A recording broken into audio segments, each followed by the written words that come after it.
Good morning, dear Stitchers, and I'm welcoming you back after quite a long hiatus. I had many computer problems during this last month, so I was unable to record any videos. So hopefully things are back and working again. And I am Judy Whitman with JBW Designs. You are visiting here in my home office studio, and I wanted to respond to several comments you made a couple weeks ago. One was about the lighting, which is not wonderful because I'm just here sitting at my desk with lamps on either side, but hopefully I've improved it a little bit. And the other comment had to do with my taking a longer time to show you the actual models because I think I put them up too quickly and then you can't study them. So we'll see how this goes today.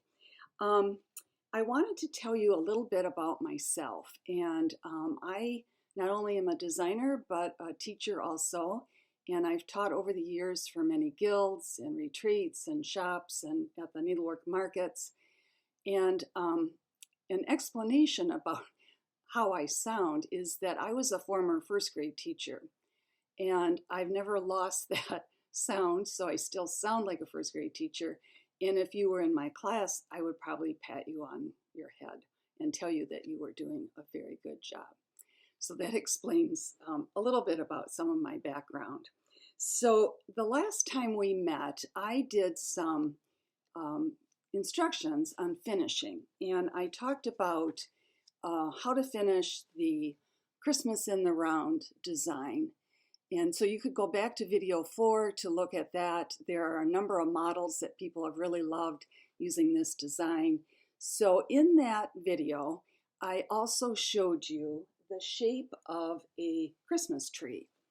And we talked a little bit about finishing the Christmas tree designs. So this is what I'm going to cover today. And I have 10 different tree collection ornament books. And each book has 2 trees in it. So I'm going to show you the trees, I'm going to show you the different trims that I used, and then we'll talk a little bit more about assembling them because they're very easy to put together. If you set up a little assembly line, it even goes faster. So I'll have to look to see which book this is from, but I'll show you a number of different books and a number of different models along the way here. So let's get started here. Let's first look at, this is Tree Collection 1. You can see the 2 designs in that. And these have developed over the years. So in the beginning, my hands are crossed every which way. So in the beginning, I kind of tended to stitch on darker fabrics. I think it might look better on a lighter fabric. And then I've also seen them stitched on red and green fabrics, on navy blue, and they're striking on those too. So you can see at the back here, I've got a little tag on the back, I'll take it off. This is the back, that's the finishing on the back, and then on the front or on the edges, you'll see that there's cording along the edges and little ribbon at the top. So that's one of the 10 books. So I'll try to go in some order here. The next one I want to show you is Christmas, my tongue is twisted, Christmas Tree Collection 5. Try to say that quickly. And I love the trim on this. And I will tell you that I use professional finishers for most of my work, mainly because they do such a fantastic job, and I don't have the expertise and the time. I know how to do it. I'd rather send it away. So I have 2 or 3 wonderful finishers that I use. And in this particular design, they've done a ruched ribbon along the edge. And if you can see, there are little pins with beads that hold that ribbon in place. So that's one of the designs from that book. I need more hands here. And this is the other design, the little stars.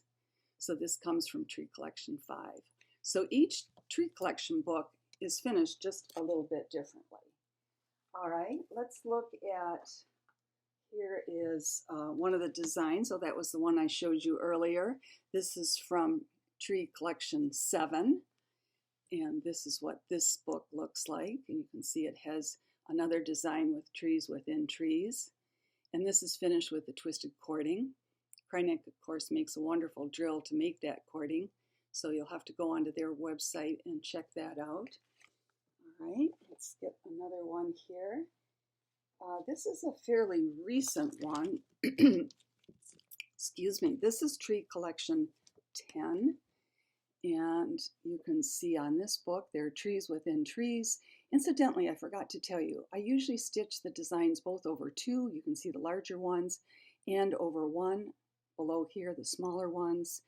And these actually are so cute when they're finished. So here's the one over two, and here's the one over one. You can see the back here. I use them for, as Velcro for display. And here's the other design, which is the little red cardinals, stitched over one and stitched over two. So those are other ideas for you. I hope I'm not overwhelming you here. And then I have to show you, this is probably one of the most clever ones. This was Christmas Tree 9, and I had a finisher who I just did the most unique and wonderful work, and she's had some family issues and she's not been able to finish for the last year. But I wanted to show you this design because her finishing is just fabulous. So this was Christmas Tree Collection 9. And instead of finishing them as a tree shape, obviously she's done them in a circular shape. And I'll show you the finishing up close. Because they're mounted on felt, they're worked on a red linen, a red 32 linen. She's done all kinds of little French knots here. She's used the little wool balls to accent the finishing. And then so I'll show you the two designs from that book, just adorable. And then when she took the over one designs, she worked them as little candy canes. And you can see they're just tied to the back of a plastic candy cane and mounted on a wool that's been trimmed in scallops. So I thought you'd really enjoy seeing those. And then when I was looking through all the tree designs, I remembered that last year I actually published this book, Peace on Earth, as a kit. And I finished it as an easel. Let's see, what else did I do? Oh, I finished it over one as a hanging ornament. And then I also finished it as a little tree shape and added a little bit of artificial evergreen and some bells to the base of that. So I thought you might enjoy seeing the finishing on that one. All right, so now I've overwhelmed you with trees today, and I want to move on to one other topic, and that is that back when the virus first started in March, a group of designers, and I'm trying to think of, I think it might have been Needlework Press or Cecilia with Heart and Hand, came up with this logo and idea that was called Be Well and Stitch. And it's such a nice phrase for the times that we're going through. And so they encouraged each designer to design something, a free chart. And if you go on Google and Google that phrase, Be Well and Stitch, it will take you to many, many websites. So this is the design that I did. And it's called Stitch Well and Be Calm. The PDF is on my website. So if you go there, you have to put it in your shopping cart as if you're buying it, but it's actually free. So you can download this. But this week, I'd like to give away the model. And in order to win this, I'm going to ask you to tell us all how stitching enhances your life.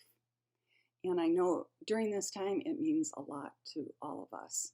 I know I'm stitching like crazy and it keeps me calm. So I will choose a random number generator from the comments, and then we will send this little model to one lucky winner. And let's see, what else do I have? I wanted to make sure that you comment and subscribe to my videos, and please ask questions because I am more than happy to try to answer those in our segments going forward. So hopefully things are going well for you. I know this is a challenging time for us all, And thank you so much for joining the video. Bye-bye.